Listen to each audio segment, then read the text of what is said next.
మిత్రులారా, అందరికీ నూతన సంవత్సర శుభాకాంక్షలు.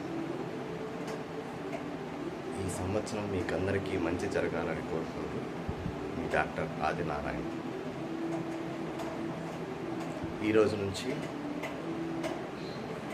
ప్రతిరోజు హోమియో రెమెడీస్ అండ్ ట్రీట్మెంట్ గురించి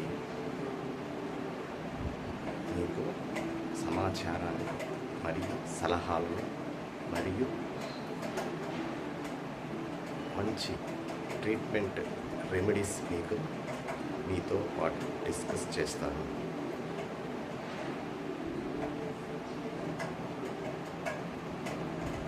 మీరందరూ దీన్ని ఆదరించి సలహాలు పొందుతారని కోరుకుంటున్నాను. అందరికీ నూతన సంవత్సర శుభాకాంక్షలు.